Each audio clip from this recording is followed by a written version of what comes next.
Venez, venez, je vous fais une petite présentation de où on se trouve et après Vincent va faire une présentation sur la thématique. C'est juste parce que c'est vrai que les gens n'ont pas l'habitude de venir ici, en général ils vont au J4, ils pensent que le MUSEM c'est juste le J4 et le Fort Saint-Jean. Et en fait, c'est 3 bâtiments le MUSEM. C'est le J4, le Fort Saint-Jean et le centre de conservation et de ressources du MUSEM qui a été livré avant le musée puisque le MUSEM vient du Musée national des arts et traditions populaires et que c'est un musée donc assez ancien qui date de la fin du 19e siècle et qui a déménagé en 2012 mais qui a été pensé en 2005. C'est-à-dire qu'en 2005, le Musée national des arts et traditions populaires qui était à Paris au Jardin d'Acclimatation a fermé. Et il y a eu un transfert des collections pour que naisse le musée des civilisations de l'Europe et de la Méditerranée. Et Marseille a été présentée comme la ville en France qui pouvait recevoir ce type de musée. Donc, ce qui veut dire que les collections du MUSEM, que vous voyez en partie ici, puisqu'on est dans la réserve qui est visitable, c'est la réserve qui est dédiée à l'accueil des publics, et qui présente une petite partie, un échantillon de nos collections. Cette réserve-là, elle fait partie des 17 réserves qui sont dans ce bâtiment. On a 10 000 m² ici et on conserve 1 million d'items, dont 350 000 objets. On a des archives, on a des photos, du son. Et tout ça n'est pas forcément visible côté musée.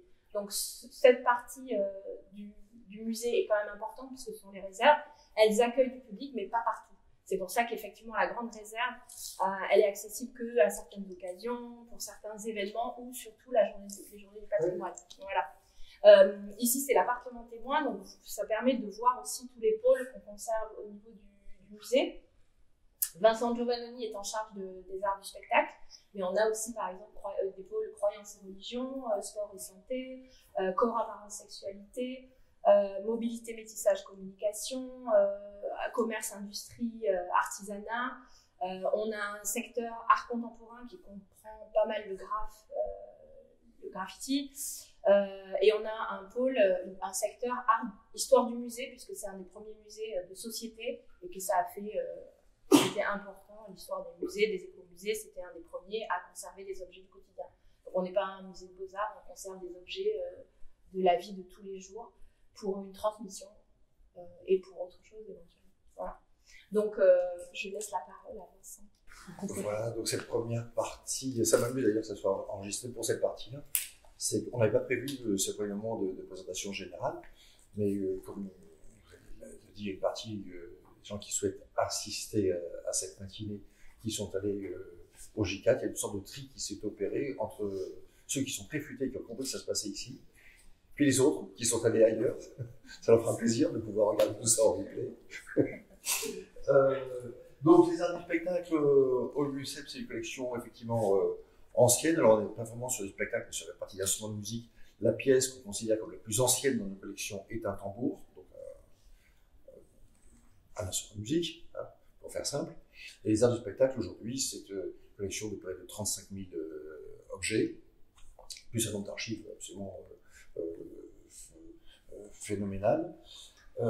Ça va, les arts du spectacle au MUSEM. Alors on est dans les spectacles populaires, donc ce qui est produit par le peuple, pour le peuple. Ça va des marionnettes aux instruments de musique, y compris des instruments de musique automatiques, dont cet orgue forain dont je vais vous dire un petit mot tout à l'heure. On a une collection d'automates très importante également.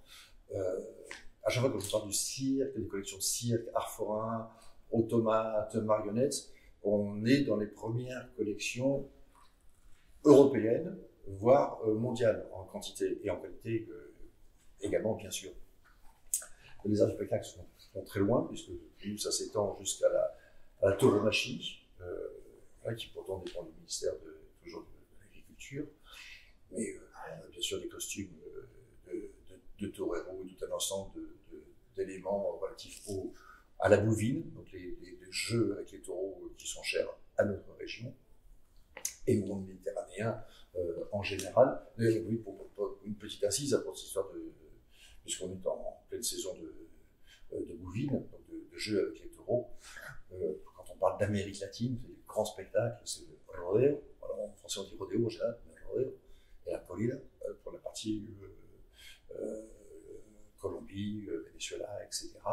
Et donc ce sont des jeux avec les taureaux, les chevaux, des animaux qui ont été apportés d'Europe et avec lesquels on joue depuis l'Antiquité, du culte de Mitra aux arènes romaines jusqu'aux corridas qu'on peut voir aujourd'hui encore en Colombie, à Séville, à Nîmes ou à Arles, dans les Bouches-du-Rhône.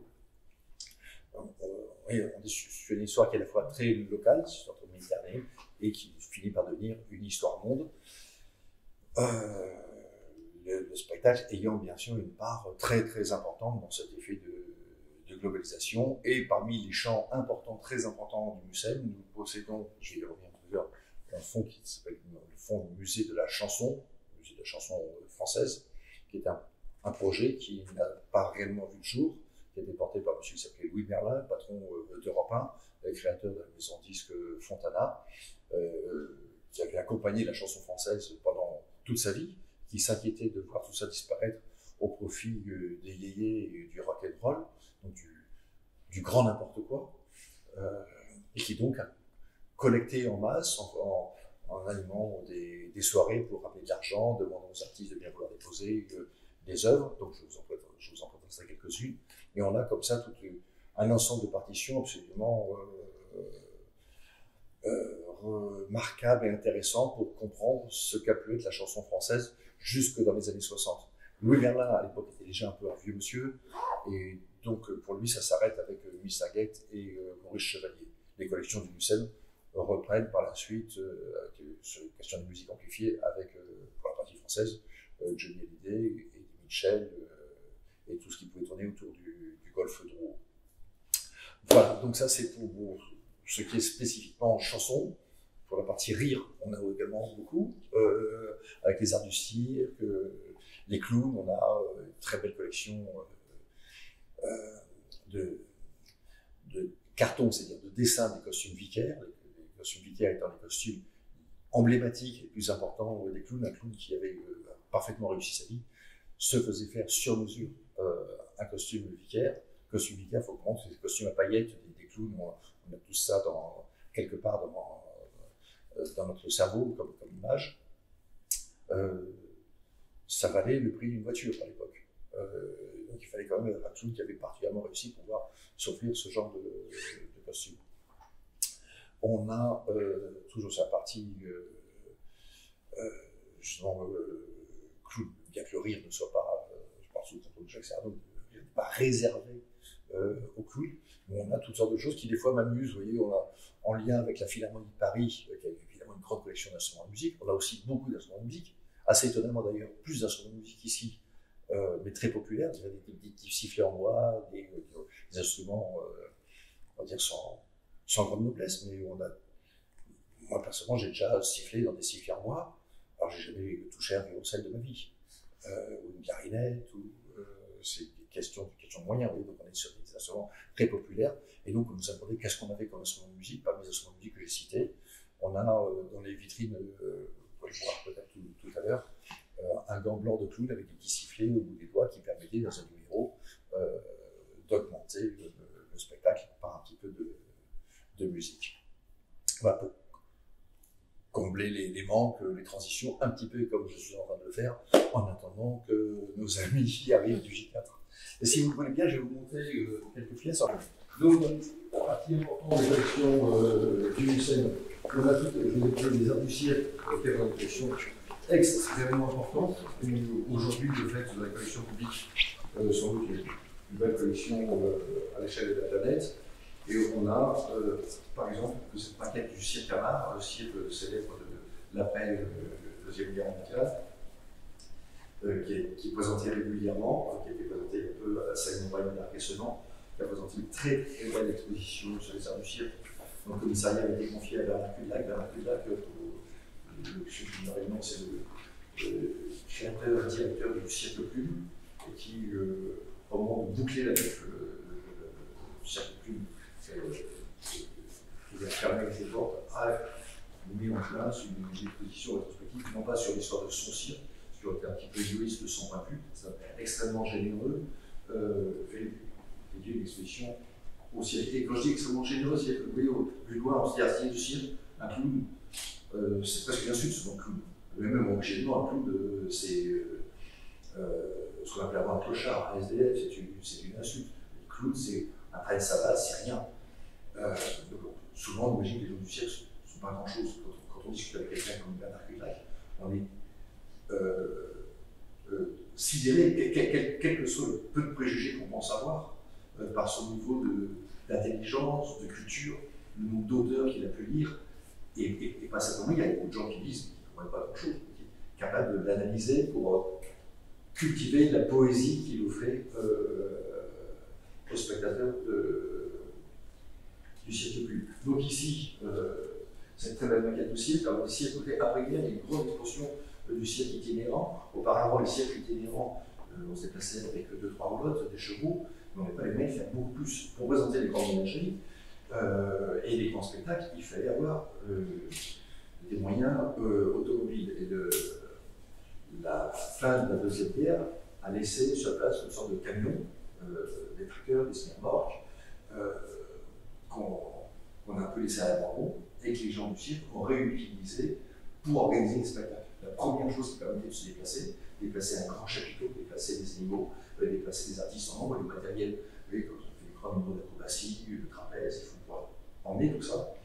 C'était tous ces camions, toutes ces roulottes qu'on voit ici. Quand on est à l'intérieur du chapiteau, on oublie toute cette histoire autour du Barnum, mais pour qu'il y ait ce Barnum et ces spectacles de grande dimension, il fallait qu'il y ait aussi autour tous ces moyens, et donc ce type de maquette permet de le rappeler et de le présenter.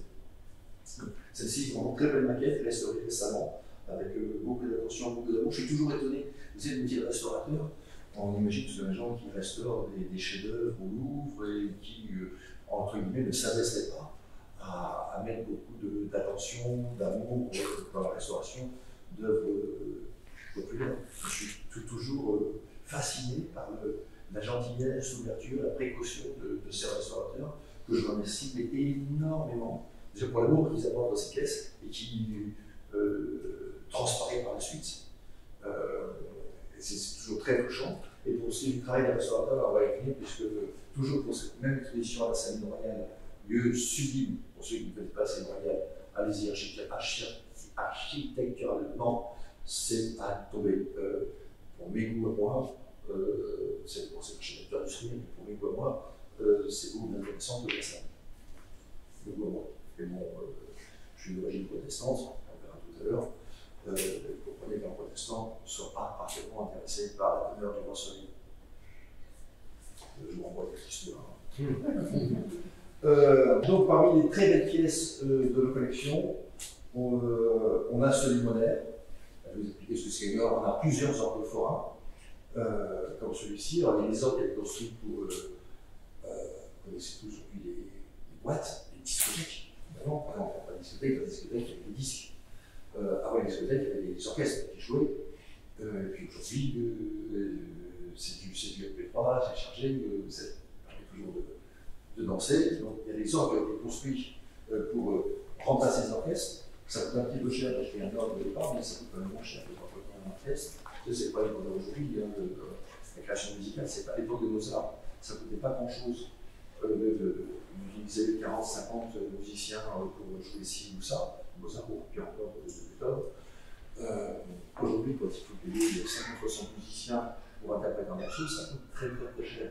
Et donc, une place, ça devient aujourd'hui compliqué pour les producteurs de musique de présenter des morceaux qui supposent la présence de nombreux musiciens. Donc, ce type d'orgue, qui est à destination foraine, avait pour fonction d'attirer le chaleur à l'extérieur en faisant beaucoup de bruit. On est au départ à avoir la mention d'électricité. Donc, il n'y a pas, vous comprenez, il n'y a pas d'ampli. C'est-à-dire que le son n'est produit que par cet orgue. Ici, il y a des flûtes en métal, des flûtes en bois. Il faut quand même que, s'il s'agit d'attirer le chaland avec tout le bruit qu'il peut y avoir dans une fête, il faut que ça fasse plus de bruit que les gens qui sont en train de parler, de blaguer, qui ont tous déjà un dans le nez. Et il faut que ça s'entende à plusieurs kilomètres à la ronde pour attirer du monde. Attirer du monde comme les autres personnes qui vont arriver du J4 d'un instant à l'autre, ils veulent manger. On pourrait brancher le truc pour que ça marche un peu. Donc, On a toute une collection d'instruments de musique automatique qui sont des instruments absolument remarquables, sont ancêtres du MP3 ou de Deezer, qui permet d'écouter des morceaux en entier, qui étaient en l'occurrence imprimés sur carton, si vous voulez, et qui pouvaient jouer des morceaux. Et ce type va remplacer le jeu de 20 musiciens en complexité musicale et en puissance sonore. C'est tout de même pas rien. Donc on avait, il a été restauré, il est assez mal en 1995, parce que le restauré nous appartenait déjà, hein, mais la restauration c'est plus ou moins bien fait, les responsables sont plus ou moins attentionnés, compétents, voilà. Alors j'ai pas de souci à dire enregistré face caméra. Une de mes très grandes qualités, c'est d'être très incompétent et dans la conscience. Donc j'ai conscience de ces limites importantes.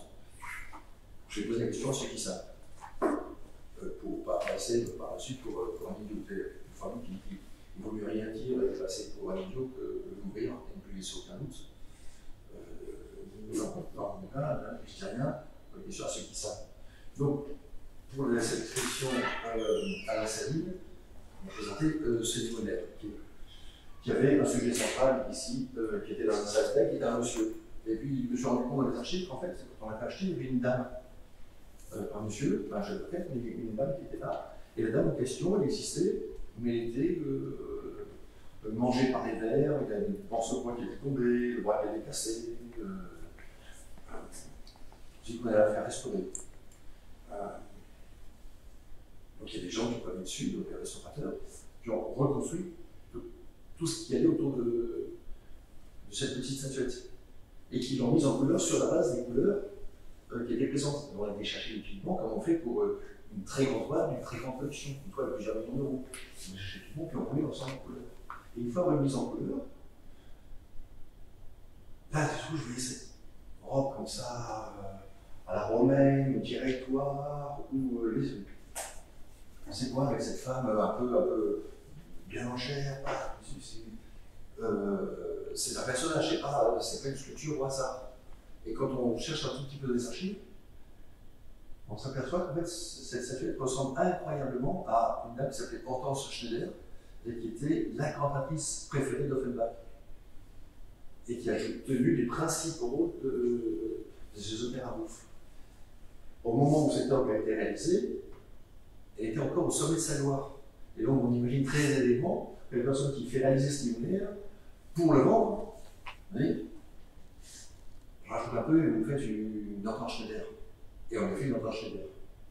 Donc on avait, je vous dis au départ, un monsieur, assez banal, pas cher, une vieille statuette, j'ai rencontré la statuette, les restaurateurs font leur travail, je fais un peu de mien, et finalement, on découvre que ce personnage anonyme, cette statuette anonyme, représente en réalité quelqu'un de patrimoine qui a une histoire et qui permet de repenser les choses d'une manière tout à fait nouvelle. Et du coup, de penser aux airs qui vont avec cet ordre forain d'une autre manière, parce qu'évidemment, il renvoie à toute cette époque-là. Et également, après, c'est des thèmes pour ceux parmi vous qui sont musiciens. Enfin, si vous êtes là dans le cadre de la philosophie et la chanson, vous avoir un petit peu l'oreille. Il y avait deux caisses claires, une ici, une là, ce qui était un peu aberrant. Pareil, je posais la question au restaurateur, donc, pour eux, c'est deux caisses claires, c'est quoi l'intérêt? Je suis nul, mais quand même. Et puis, bon, on regarde, et puis je pose des questions aux archives de la maison. Et donc, surtout ce type d'orgue, il n'y a jamais eu de caisse claire, donc il n'y avait qu'une caisse claire et une grosse caisse. Donc, on a rempli une grosse caisse de zone lunaire pour l'installer derrière. Là où on est installé, on va profiter également pour mettre cette cymbale qui était dans l'autre sens, alors qu'elle est frappée par derrière, dans le sens du être. Et donc, à l'occasion d'une restauration toute simple, on a pu, d'une part, remettre dignement en fonction cet instrument de musique, des pièces, des machins, des soufflets, etc. Et donner un nom au personnage principal. Bon, encore une fois, vous voyez, on se dit que le restaurateur, c'est le gars, comme le gars qui recherche des pneus, qui bricole votre moteur de voiture, ça n'est pas une vraie plus-value, on va déjà se servir de votre bagnole. Vu loin, quand on est un peu méprisant, restaurateur, mais malgré tout, vous voyez déjà, cette pièce, qui auparavant dans nos réserves était en morceaux séparés, elle a été entièrement réassemblée pour que dans cet appartement témoin, le public qui peut venir très régulièrement puisse voir ce type de pièce. Donc encore une fois, merci aux restaurateurs qui travaillent sur ce type de pièces. C'est compliqué, hein, ce dont je vais vous parler. C'est pas seulement d'ailleurs au départ. Bon, le titre au final c'est de quelques chansons ignobles, mais vous verrez que je vous parle de quelques distractions ignobles. Des chansons, bien sûr, c'est un thème les chansons, mais aussi des distractions en général. Donc là, je vais refaire 5 minutes un petit peu le conservateur. Alors, pour cette partie-là, je sors des collections art du spectacle. Au musée, vous avez une très belle collection d'images déclinables. Très grande, très importante, somptueuse collection d'images déclinables. Celle-ci représente la prise des forts de Hue. Hue, c'est la ville américaine de l'actuel Vietnam. Donc, la prise des forts de Hue, on pense d'un seul coup à la conquête du Tonkin, ce qu'on appelait pudiquement à l'époque l'expédition du Tonkin. Vous voyez, de la même manière que pendant longtemps il n'y avait pas de guerre en Ukraine, il y avait juste une opération spéciale, continue, c'est pas une guerre, parce qu'on envoie des bombes sur des gens, sur des bâtiments publics, sur que c'est une guerre, c'est une opération spéciale. Nous, pareillement, Français, au Tonkin, nous avons mené une expédition. Bon, ceux qui n'étaient pas d'accord, de l'autre côté, on les a un peu découpés, c'est la guerre. Enfin, la guerre. Une simple expédition, il s'agissait d'étendre l'empire. Donc, ce qu'on appelait les successions d'opérations militaires menées pendant la Troisième République, sous le gouvernement de Jules Ferry. Alors, Jules Ferry, pour beaucoup de gens, on en parlera encore tout à l'heure à un collègue, Jules Ferry, c'est un monsieur très bien, auquel on doit l'instruction laïque et obligatoire. Donc, quand on est républicain, forcément, on pense du bien de Jules Ferry. Alors, Jules Ferry était très en faveur de la politique d'expansion coloniale, au point que ses opposants surveillent le Tonkinois s'agissant de cette affaire. Donc, la conquête du Tonkin, c'est à la fin du XIXe siècle.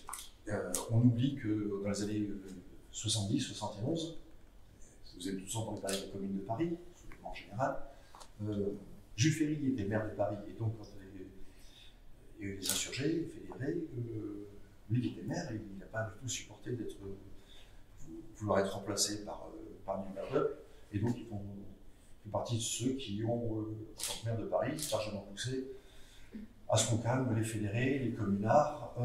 Ça fait 20 000 morts quand même. Oui, c'est sympa pour ce qui est de l'instruction républicaine laïque obligatoire, très bien, mais s'agissant de toucher à l'ordre républicain et à son poste de maire de Paris, il fallait quand même pas trop pousser. Donc on est dans une période absolument assez violente, et où les gens les plus républicains, comme Jules Ferry, sont persuadés, alors là il faut monter dans une époque d'autres mentalités, de l'intérêt de la colonisation. Il écrit, je vais vous lire un de ses discours à l'Assemblée au moment de la fin de la guerre de Tonkin, où il voit la politique coloniale de la France pour ses aspects humanitaires et civilisateurs. Puis à cette époque-là, il a quand même été, ça n'a pas été simplement maire de Paris, président du Conseil des ministres, c'est-à-dire responsable de la politique de notre pays. Et il poursuit en expliquant que de son point de vue, les races supérieures ont le devoir de civiliser les races inférieures. On est il y a à peine plus de 100 ans. À peine plus de 100 ans, au plus haut niveau, quand on menait ce type d'expédition coloniale, c'était un peu pour faciliter la vie des marchands, équilibrer la balance commerciale française, mais aussi parce qu'il était de notre devoir républicain, nous, les races supérieures, je dis ça en tant que mâle blanc de largement plus de 50 ans, d'éduquer, de civiliser les races inférieures. On a enregistré ce second degré, hein. avec des chansons traditionnelles. Donc l'Indochine française a été fondée en 1887 et a duré jusqu'en 1954. 1954, les démons qui ont fait que ça s'est arrêté, c'est cette célèbre bataille de Dien Bien Phu, qui s'est très bien terminée pour les armées françaises. On s'est fait piéger pour toutes sortes de raisons dans une cuvette, se fait bombarder, et on a dû repartir. Le pays est finalement devenu indépendant. Ça a été plus compliqué que ça, hein, puisque après, il y a eu, vous savez, la guerre du Vietnam avec les Américains, vous avez tous vu des films là-dessus. L'Europe, l'Occident ne voulait pas vraiment lâcher le morceau.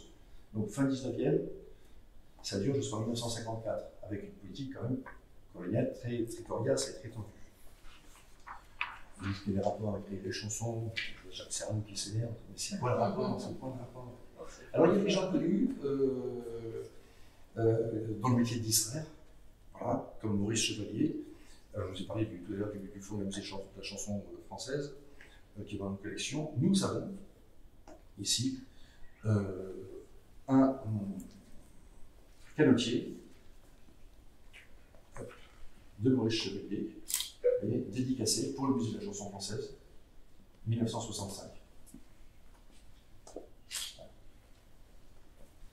Maurice Chevalier, pour ceux qui l'auraient oublié, qui seraient trop jeunes, qui ne connaîtraient pas ce genre de choses, donc c'est un chanteur célèbre. J'ai préparé une petite photo qui est, je ne sais plus où, mais sinon on l'a ici. Voici une photo de Maurice Chevalier, c'est une simple photocopie. On l'a ici sur une partition, une caméra. C'est à l'époque l'archétype du French lover.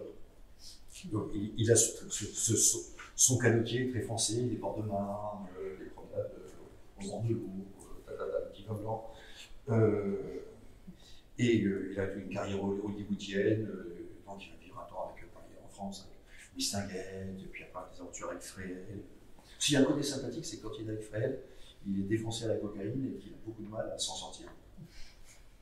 Il y a quand même quelque chose qui nous saute. Donc voici encore, vous voyez, une des partitions d'une chanson de Maurice Chevalier. Et Maurice Chevalier, qui est un chanteur connu, a le souhait de chanter des chansons qui marchent, qui soient. Donc il fait des reprises une reprise célèbre, c'est la chanson de la petite Tonkinoise. On y arrive, vous voyez, la guerre du Tonkin, fin 19e. Et donc en 1906 sort une chanson dont la musique a été confiée à Vincent Scotto. Vincent Scotto, musicien, auteur marseillais célèbre. Et donc cette petite Tonkinoise, je pense que ceux qui ne la connaissent pas la retrouveront facilement via.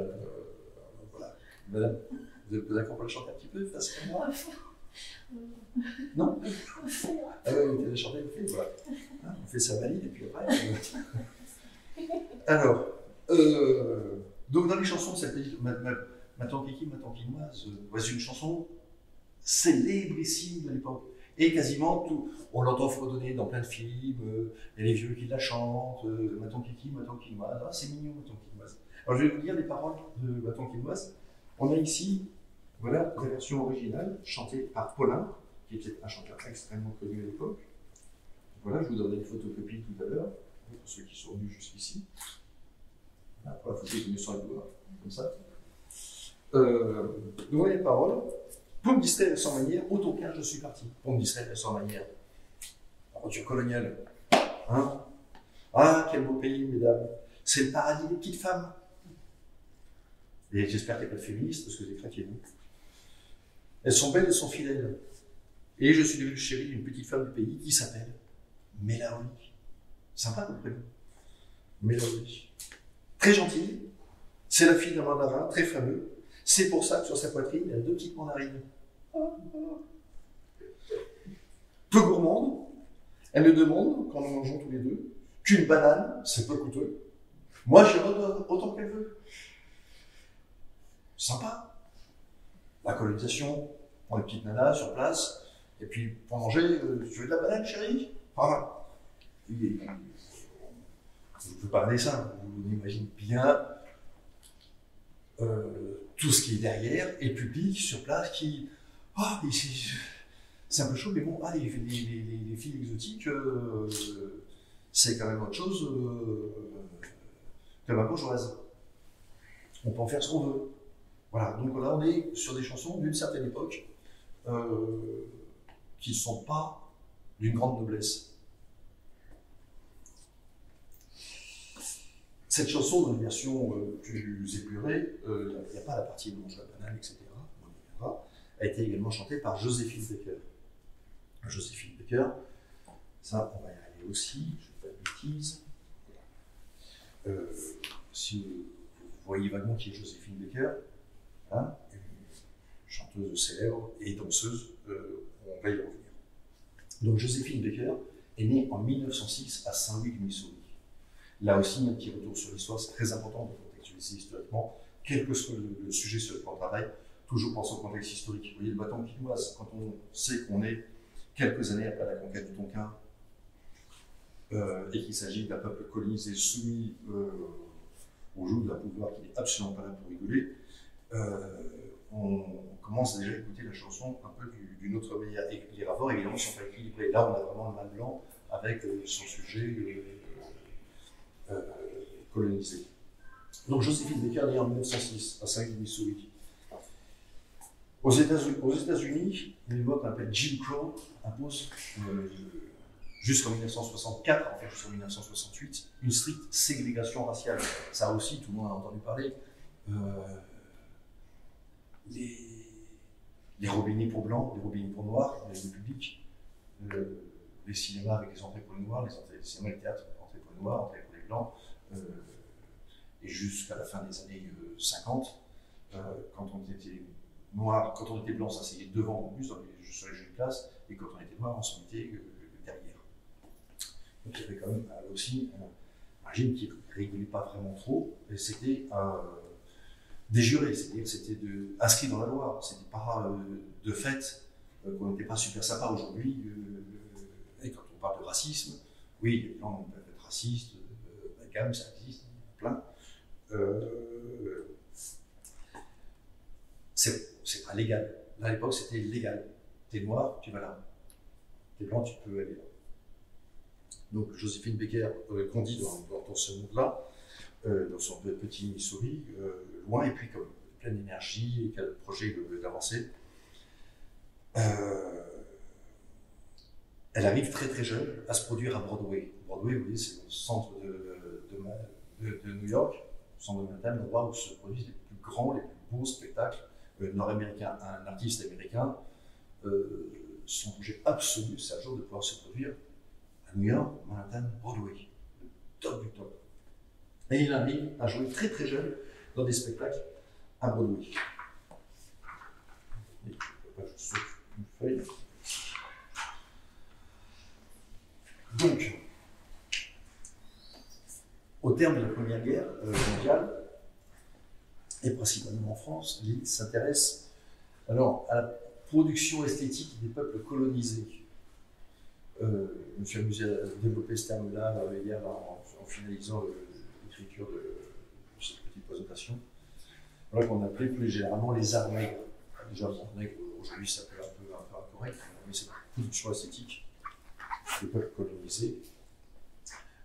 Comme ça marche assez bien, il y a des grandes expositions coloniales, des artistes qui s'intéressent aux arts nègres. Donc à Paris, la France est une grande puissance coloniale. À l'époque, on se propose de produire un spectacle où il n'y aurait que du noir. C'est bien un certain nos racines, une force comme ça primitive. Nous, on est un peu dévitalisés, les noirs, ça remettrait un petit peu de jus. Et donc, on demande, il y a le projet qui va être lancé au Théâtre des Champs-Élysées, de présenter un spectacle où il y aurait seulement du noir. Donc le spectacle est monté, ça s'appelle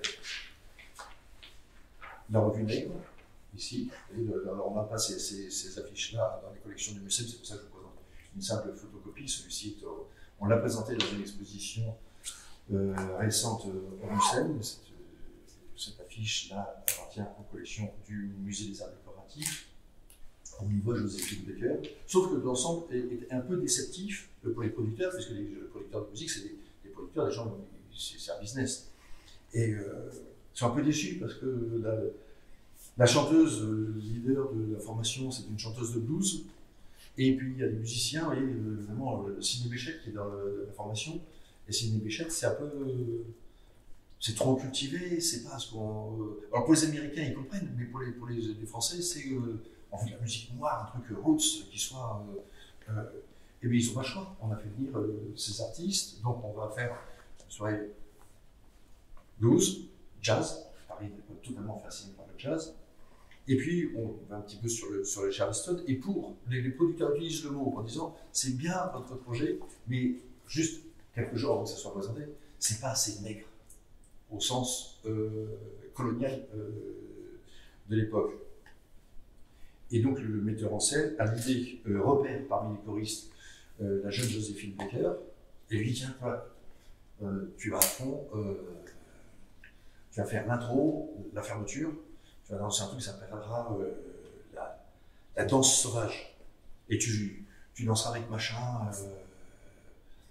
Il faudra que ce soit un peu érotique, un peu chaud, et puis sur le thème endiablé, un truc qui soit justement par rapport à la demande du producteur et qui correspond à la demande du public. Plus nègre. Parce que le jazz, le blues, c'est trop cultivé et ça ne correspond pas du tout aux attentes du public. Les sujets coloniaux qu'on vient voir dans ce genre de spectacle, puisqu'on est encore des colonies assez importantes, dans l'esprit des Européens, des Français en particulier, c'est des gens qui appartiennent aux races inférieures. Les races supérieures, c'est nous. Ce qu'on y voit au spectacle, il faut qu'ils soient à la race inférieure, donc avec des musiques un peu primitives, des danses un peu primitives. Et c'est comme ça qu'on demande. Alors ça, je vous le dirai juste après. Après, bien ce qu'on va demander à Joséphine Baker. Une fois de plus, vous voyez, par rapport à cette musique très cultivée, très complexe, le jazz, joué dans ce spectacle-là, notamment par Sidney Bechet, on a du mal à admettre que la culture ne soit pas spécialement blanche. L'idée, c'est qu'il y a d'un côté une culture blanche et de l'autre côté une nature noire. Une stricte séparation des deux. Alors là aussi, pour tenir le discours, je suis désolé que j'ai été chercher une pièce qui n'est pas dans nos collections, donc je la présente sous une simple photocopie. Voici ici l'affiche d'une grande exposition ethnographique coloniale. Voilà, donc je suis moi-même ethnologue. Hein, docteur en ethnologie, sérieusement. Je travaille dans un musée historiquement d'ethnographie. Donc dès le 19e siècle, l'exhibition sauvage devient un spectacle de masse. Auparavant, on a présenté des sauvages, mais très peu. Vous voyez, Christophe Colomb revient d'Amérique avec quelques Indiens. Et on présente des sauvages, ok, mais au roi, à la cour, pas au grand public. Et très rapidement, comme on voit que ça peut rapporter de l'argent, on va chercher des sauvages. Et puis on nous montre dans des cirques, à côté des bêtes sauvages, les tigres, les éléphants, et les sauvages. Buffalo Bill, qui a tourné ici dans la région, pour d'autres histoires, j'ai travaillé sur cette question-là. Quand il vient des États-Unis, dans sa troupe, il y a des gens qui ont des rôles de cow-boy, monsieur machin, ils ont un passeport, c'est les noms. Il y a 20 bisons, 60 chevaux, 50 indiens. Il n'y a pas de nom.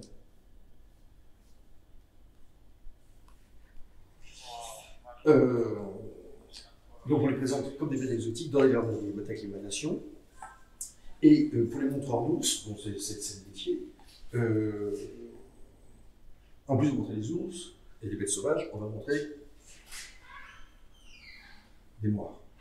Voilà. Mais pour que le public, qui a quand même un petit peu honte d'aller voir ce genre de personnes, en même temps des monstres, à moitié des animaux, dans un cirque, un public un peu cultivé, on fait une exposition scientifique, ethnographique. On va présenter des sauvages du Dahomey à l'époque où la France, cette exposition date de 1893, la conquête du Dahomey n'est toujours pas finie.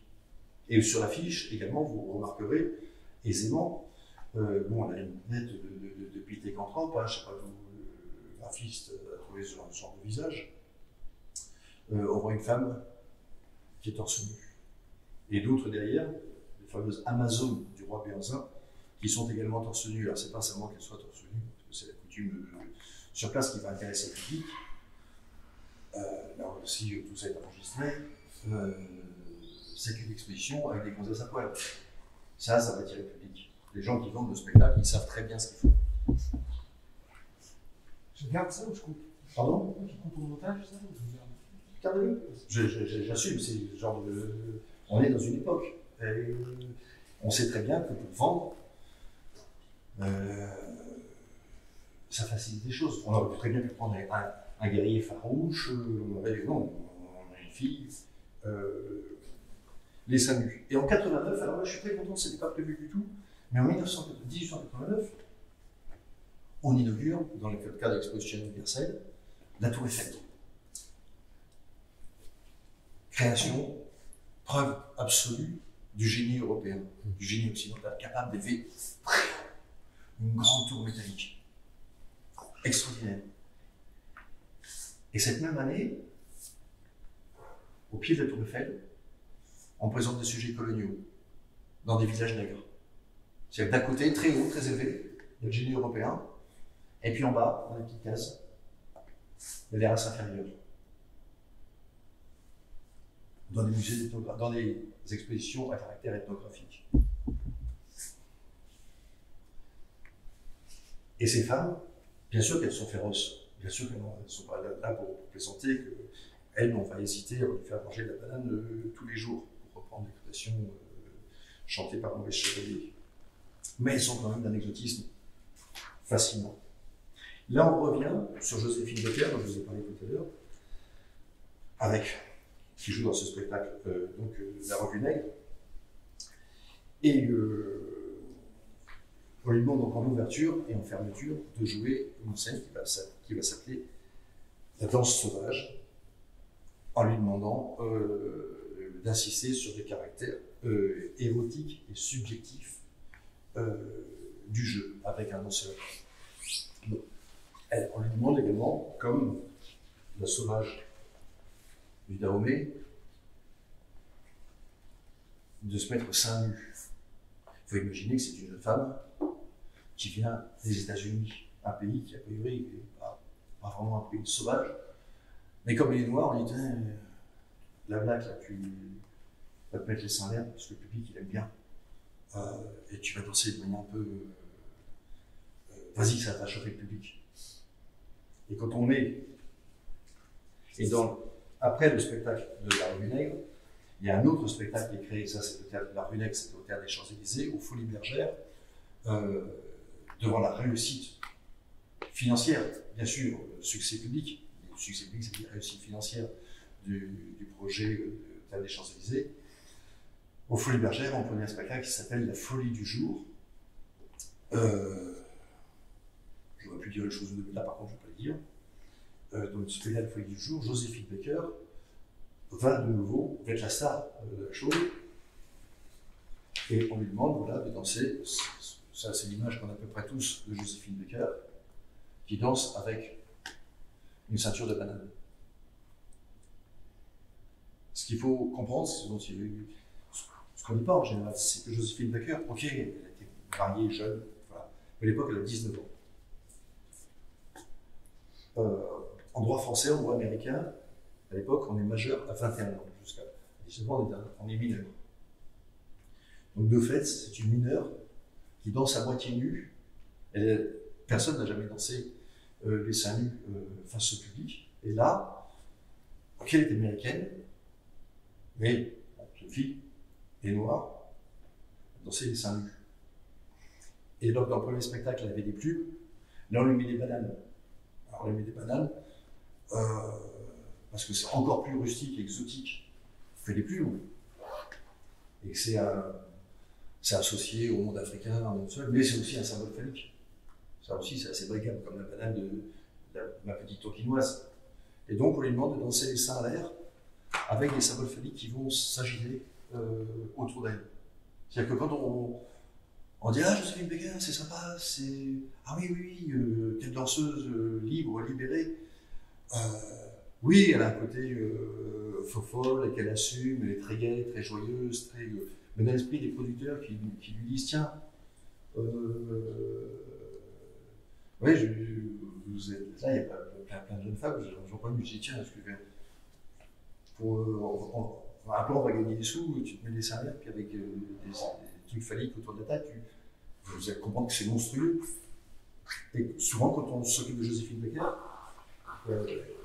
on parle de libération, on trouve ça très ouvert, très heureux, très joyeux, alors qu'en fait, il y a quand même une histoire derrière que personnellement, je trouve, je reviens sur le mot qui est dans le titre, ignoble, sans aucune noblesse. Vous voyez ce qu'on demande aux artistes de cette époque-là. Et on lui demande parce qu'elle fait bien sûr partie de ces races inférieures que nous avons le devoir d'éduquer. Je ne sais pas si demander aux sujets colonisés de bien vouloir danser nu, comme dans les expositions ethnographiques, ça peut contribuer à quelconque projet civilisationnel. Alors, comme si ce n'était pas assez, ceux qui ne sont pas suffisamment énervés, qui n'ont pas suffisamment envie de venir, là on sort de la chanson, et je vais vous proposer des jeux qu'on a dans nos collections aussi. Après, je pense qu'il y a des quelques-uns qui vont sortir de là bien. Enfin, ceux qui sont un peu choqués, un peu énervés, allez voir aussi parce que c'est quand même assez chaud. Donc voilà. C'est quoi ça qui est en dessous ici? Voilà, c'est un jeu. Il n'y a pas de collection en dessous, donc je peux mettre le tissu. Voilà, ici, un jeu de fête foraine. Voilà, comme je vois comme ça de ce côté-là. Voilà, il y a plusieurs sujets comme ça qui tournent ensemble dans le cadre d'une fête foraine. Ce sont des Marocains. Voilà. Et le jeu, c'est de leur tirer dessus. Ça, puis après, ils se coupent en deux quand on va tirer dessus. Ça s'appelle le tir au marocain. On a joué à ça dans la fête foraine jusqu'au début des années 60. Puis bon, évidemment, par 62, ça a été compliqué de continuer dans les fêtes foraines, de faire payer pour un jeu où il s'agissait tir au marocain, avec le jeu, avec le titre, tir marocain, pardon, ça s'appelle tir marocain. Voilà. Donc, on comprenait que beaucoup de gens ont joué à ce jeu dans les fêtes foraines, et que c'était plutôt de bon goût, qu'on savait tirer, puis que on tirer sur des pipes en plate, c'est un peu nul, un peu arabe. Et on a pire. On a un jeu qui s'appelle le jeu qui s'appelle Tir Comique. Là, c'est un jeu qui a été produit par Maison Saucy. Toujours un petit jeu de tir, mais là c'est pour les enfants, parce que là ici c'est les adultes. Tiens, un adulte il est plus ou moins conscient, il est plus ou moins. Oui, t'embellis des colonies. Là c'est pour les enfants, pour leur apprendre un petit peu des trucs sympas de la vie. Vous voyez un petit jeu, là vous avez vous connaissez tous vous avez vu ça quand vous étiez petits ou des petits cousins, vous avez des petits pistolets, vous savez, où il y a un ressort à l'intérieur, puis il y a un machin, puis au bout il y a une petite ventouse. Comme ça peut tirer sur une cible. Alors ce jeu-là, ici, ça s'appelle Tir Comique en plus. Vous avez beaucoup de titres ici. Voilà, le titre s'appelle Tir Comique. Parce que c'est comique, c'est sympa. Avec la chanson. Hein, donc ce jeu-là, on peut au choix tirer sur un arabe, un asiatique, un noir, ou alors encore mieux, vous pouvez tirer sur une maman noire avec son enfant. Vachement bien comme jeu. Et ce jeu-là date des années 1920. Donc il y a une période où vous pouviez avoir le vieux tonton un peu réac, un peu facho, qui amenait ça, les enfants, vous entendez les enfants, vous avez un truc, vous allez vous éclater. Voilà, donc vous voyez. Bon, c'est éventuellement des combattants. Voilà. Un arabe, un chinois, un noir. Là, noir, il était sur des bananes, comme toujours. Pour Melaoli, comme pour Joséphine Baker. Et comme le sommet du sommet, pour moi, hein, c'est l'idée qu'on peut tirer sur les femmes qui portent un enfant dans les bras. Voilà, là, je pense que j'étais assez loin dans l'affaire, dans l'ignoble. C'était un peu